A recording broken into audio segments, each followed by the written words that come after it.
There were still plenty of bad belt designs to come, with one of these being our next entry, the spiritual successor to the hardcore title. I called it. The 24/7 championship looked very generic. Hey yo, what's happening, people? It's your boy Blaze here, back to you with another one here for Venomous Reactions, and today we got ourselves a video here from Wrestle with Andy. Now, last time we checked out the best looking belts he had in the compilation. Now we gonna check out the worst looking belts. I'm talking like, whew, but ugly. Oh, man. And I know a few belt designs that come to mind, like the 24/7 championship, really. And we can't forget about that ugly ass design for the Divas Championship. I mean, thank goodness that's been abolished and kicked to the curb. And not to mention the coin value belts for the tag team division. Need I say more?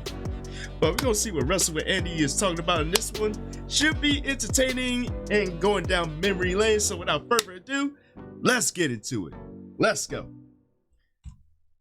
There have been a lot of title belts throughout wrestling history, and of course a lot of these belts have been very eye-catching, with designs such as the Winged Eagle WWF title and the Big Gold Belt from WCW being amongst the most beloved by fans. But what about the flip side to this? What about the belts which stood out for being such an eyesore? Well, that's exactly what we're going to be looking at right now, starting with the red and blue Universal titles. Yes, if the old Winged Eagle belt was loved by the previous generation of fans, then the reason for that was because it looked beautiful, like something the champion of a sport would proudly wear around his waist. Everybody wanted that belt. Unfortunately, though, as the years went on, we got rid of that design and eventually moved on to what we got with the Universal title designs. Why were these belts such jarring colors? Well, because they needed to be able to shout very loudly about what brand they represented. Yes, Vince McMahon wanted fans to clearly know if the Universal title was being defended on Raw when it was held by Brock Lesnar or Seth Rollins, or if it was being defended on SmackDown when Roman Reigns was in the midst of his 1,316-day run with it, so he gave each belt their own color code.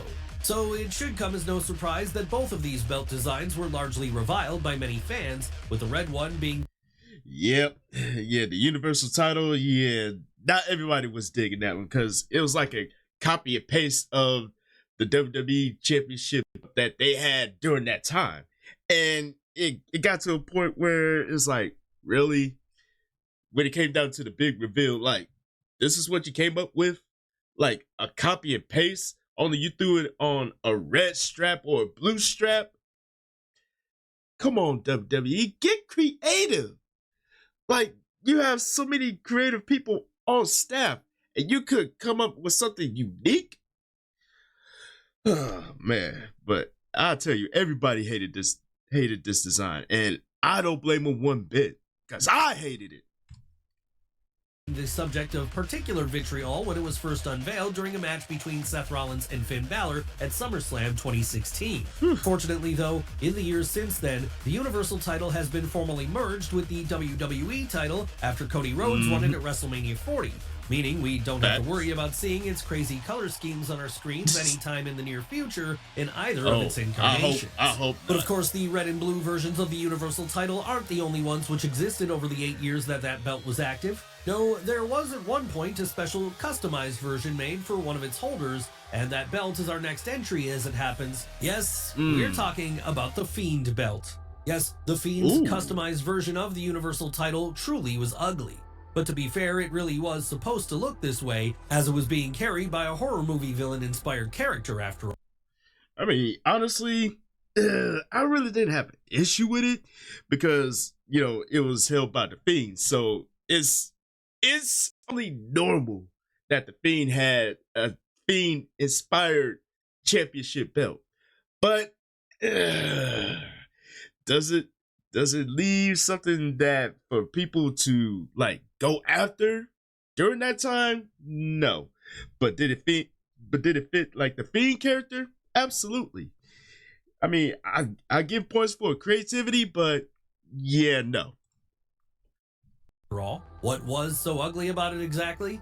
Well, rather than have the WWE logo on the front of it, this one instead just had a big picture of the Fiend's face on it, with nothing else to really signify that it was the top prize on SmackDown at the time. Basically, sure, yeah. horror fans may have enjoyed this one to now. an extent, as it certainly looked gruesome, and if you were a major fan of the Fiend gimmick, then you might have even been able to find something to like about his face being stretched out across the goal. But for most other fans, it was a disaster of a design. Thankfully, though, the Fiend's version of the Universal title would at least be short-lived, as when he dropped it in February of 2020, it disappeared forever. But the same cannot be said of our next entry, because back during the Attitude Era and the beginnings of the Ruthless Aggression Era, it lived on for several years in several different incarnations. What are we talking about this time? Why, the Hardcore title, of course.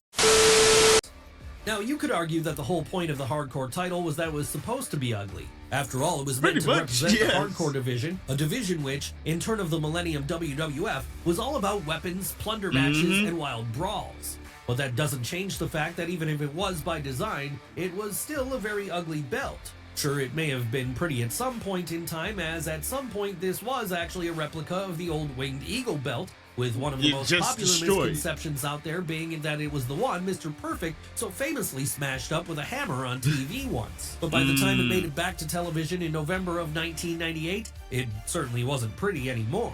And that's because, as the myth surrounding its birth suggests, it was a belt which had been brutally broken and torn apart, with anything that had once been regal about it now being long gone. Still, even if it wasn't very nice to look at, the Hardcore title did become a regularly fought over possession during this era of WWF. Yeah, the 24/7 rule with the Hardcore Championship, it has some fantastic moments.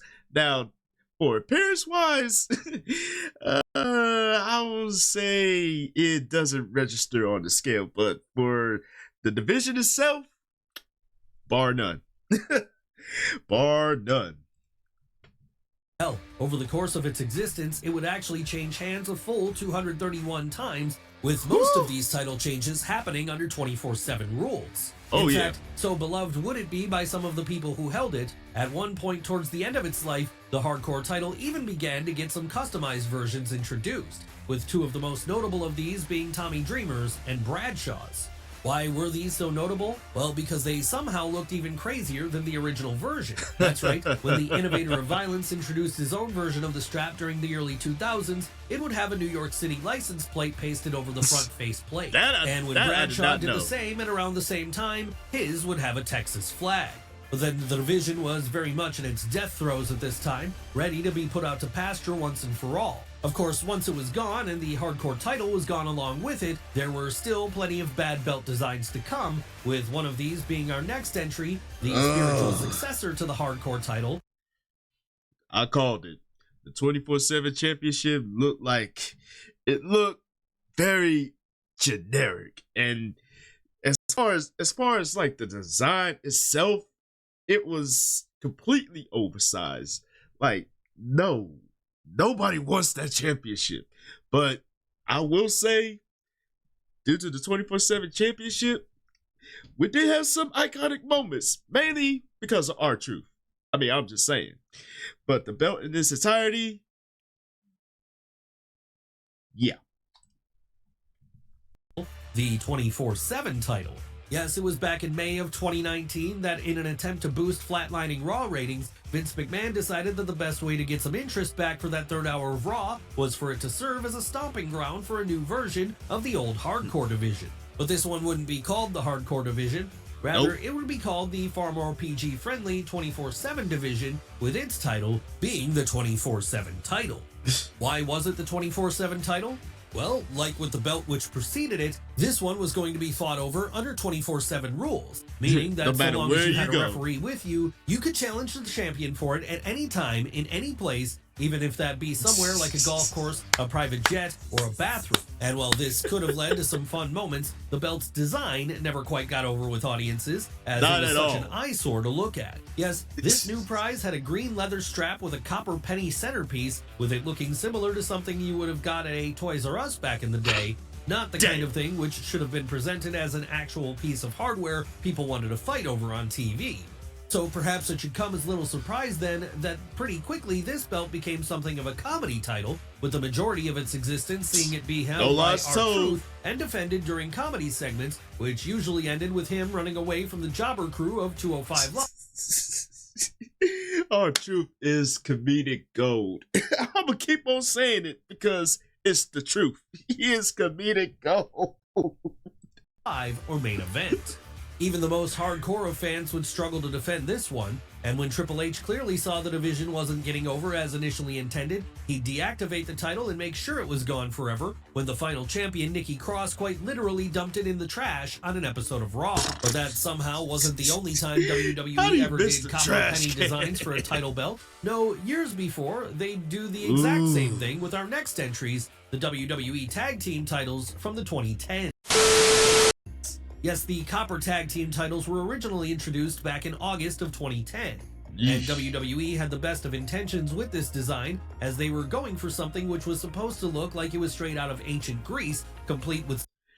It failed horribly. I mean, the color, the design, it made it look cheap.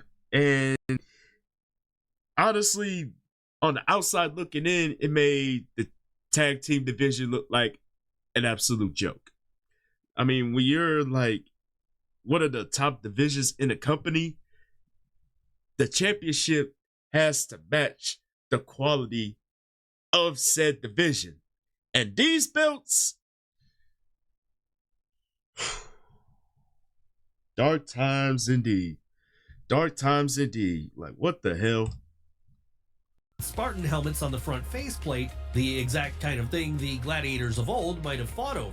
But in practice, we can all safely look back on it now and say that it looked like the tag team champions were wearing giant pennies around their waists. That's right. Yes. Whether it was the Shield, the New Day, the Usos, or even the Rhodes brothers, all of the great tag team champions from that era had to be seen wearing this design at some point. Unfortunately. And that understandably made them all look a little less cool whenever they were walking down to the ring or were holding their gold aloft after a hard-fought title defense. This one truly was a Hall of Fame worthy bad design, one which is still maligned by many fans to this day, especially whenever people remember it once had its own red and blue brand specific versions too. Still, at least things have been rectified now because as of 2024, a redesign has seen things look a lot better for the titles, with the World Tag Team Championships still having that circular design as before, but now in a far more beautiful way. But enough about the men's titles for now, as they are not the only ones which have been bad at times over the years. No, there have been plenty of bad-looking women's belts too, and one of the most notable of these would be our next entry, that being the Divas title. Thank goodness the division and the belt got casted off into the Shadow Realm, never to be seen again. Cause man, the Divas division was... It was a big cluster of headaches, and the title didn't make it no better. I mean, how you go from the old school women's championship to this? I don't get it. I don't get it. But man, that is one butt ugly design. I'm sorry. Come on now, you all remember this one. It was the one that was often known as the butterfly belt on account of that butterfly-style faceplate it had. Really, aside from just being a bad design, a big part of the reason this one is as disliked as it is today is because it was representative of a down period for women's wrestling. Yes, this was the period where women were not taken as seriously as they are today, and given how little care was given to the division by WWE management back then, it perhaps shouldn't come as any surprise that the design for the belt was given the same amount of time and attention. This is how we ended up with the butterfly belt. Sure, there were talented women who held the Divas title during the years it was active, names like Natalya, AJ Lee, and Paige. But any hopes they had of being taken seriously as top-level stars on the level of the men were always hurt by the fact that this was the belt they had to carry around with them whenever they were on top of the division. Thankfully then, when things began to change for the women of WWE following the rise of the Four Horsewomen during the mid-2010s, a decision was made to change things up with the belt too. And that change And was to thank get rid of goodness the they Divas did. branding and instead return it to being the women's division, where they would fight over a women's title, with the last holder of the old butterfly belt being Charlotte Flair. Thank goodness. But that shouldn't suggest that the women's title hasn't had its fair share of bad designs over the years too. In fact, one of them is our next entry, the Lay Cool split version of the strap. That's right. In order to explain, let us first take you back to the summer of 2010. I guess I that was missed the this point where there were two women's titles on the WWE roster, with one being the WWE Women's title and the other being the WWE Divas title. As time went on, though, and Vince McMahon felt he didn't need more than one prize in the division, he decided to unify the two belts during a match between then champions Melina and Michelle McCool at Night of Champions on September 19th of that year. Who would win this one? Well, that would be Michelle McCool. But she wouldn't be the only one defending the now unified belt at this point. No, now she'd share the duty with her Lay Cool tag team partner, Layla. Why was that? Well, because Layla felt like, given how much she'd helped her partner to get the win, which saw her be a double champion, she deserved her part of the prize too. And that was the worst idea they could ever come up with. Have Lay Cool split the belts and be co-champions of the women's division. Only Vince McMahon could come up with something so insane and idiotic. this led to the pair getting into a backstage argument over who was the real champ then, with their subsequent tug of war over the belt seeing it be ripped in two. Yeah, you heard us right, the women's title was now broken into two separate pieces, one for each of the members of Lay Cool. So for the next couple of months, each time Lay Cool came down to the ring to defend their belt, both Michelle McCool and Layla would be carrying one half of the desecrated straps over their shoulders. Still, it could have been worse. It could have been the design of our next entry, another true wild design to come out of the PG era of WWE. What are we talking about this time? Ooh. What else but Edge's Rated R spinner belt? Yes, while the spinner belt might be more closely associated with John Cena, at least that version was popular amongst a certain section of the audience. And that one certainly suited the superstar it was designed for specifically, with all its hip-hop culture-inspired elements included. When it came to Edge's version, though, the one that he introduced in August of 2006 after winning it from Big Match John, the same couldn't be said. Why was that? Well, this version also spun, but when it did, it wasn't a WWE logo which was doing the spinning. No, it was a big Rated R logo instead. And yes, this was the point in that it was supposed to make you dislike it and want to boo it. Hell, the plan may have been to make fans miss the original John Cena spinner belt so much that when it finally... I ain't gonna lie, man. I would say Edge's spinner belt, it was actually creative. I mean, instead of having the big W in front of it, he has his own insignia spinning in place. So I would say I would give points for creativity for replacing the spinner part, but I would say the spinner belt during that time, it suited John Cena because of the gimmick and the time of era WWE was in at the time. But will I say, yeah, I would say overtime is starting to run its course, and they needed a new design ASAP. But they kept the spinner belt for way too long, in my view. Finally came back, they'd begin to love it, but none of these changes the fact that it was a design most fans just didn't like. Sure, it may have only lasted around a month before Big Match John won the belt back and banished this away forever, but it says something about how wild looking it was that even now, this many years on, many fans still consider it one of the worst title designs in history. That's quite an achievement, especially when it's being directly compared to the spinner belt. Honestly, if we were to rank all the things that Edge had been responsible for throughout his wrestling career in a scale that has the tables, ladders, and chairs matches somewhere near the top, this would be close to the bottom, if not outright dead last. But Edge wasn't the only person who had their own ugly custom version of a world title made over the years.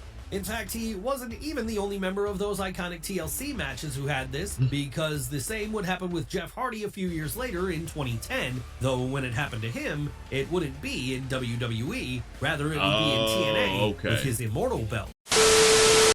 Now we all know that Jeff Hardy is a very creative guy. It's been a big part of his appeal ever since he first became famous during the Attitude Era, in fact. After all, if you were an alternative kid back then, or in any other time period for that matter, then it's easy to identify with the unique guy who likes nothing more than to express himself in unique ways, be that through music, painting, or throwing his body around like a crash test dummy. Sure, calling the way he performed in some of his most insane matches art might seem wild at first glance, but there was certainly an artistry to what he did back then, and that artistry would continue once he left WWE behind and joined the TNA roster. That said, for as much as we'd come to expect weird things from the charismatic enigma at this point, the one thing we didn't expect from him was that he'd get one of the strangest looking custom title belt designs when he finally won the big one down in the Impact Zone in 2010. But then maybe we shouldn't have been surprised about this, because for as much as we love Jeff, his ideas can be pretty out there sometimes, and they don't always hit a home run. What was the design of this one exactly? Well, it was some spiky, pointed design that had the visage of Brother Nero on the front faceplate, though to be honest, we can't be 100% sure of that, as it isn't exactly a great likeness of him. Then, of course, there's the color of the strap, with this being purple, with this only adding on to the strangeness of this design. I don't know about that one, Jeff. I mean, you can be innovative, but when it comes to the belts, I guess I missed this one, but that belt is not the business. I'm sorry. Sure, like with the Rated R spinner belt, you could argue that this one was meant to get heel heat, as it came during a period when the charismatic Enigma had just been inducted into the ranks of the heel group Immortal, alongside the likes of Eric Bischoff, Hulk Hogan, and Jeff Jarrett, with this being why it's so commonly known as the Immortal title. But again, like with the Rated R spinner belt, that doesn't change the fact that it's still an eyesore of a design. And it's not as if TNA didn't have the ability to make a better design at the time. No, back in 2010, the wealthy Carter family owned the promotion, so there really is no excuse in that respect. One promotion we can somewhat excuse for making a cheap-looking title, however, is our next subject, as it's in Extreme Championship Wrestling.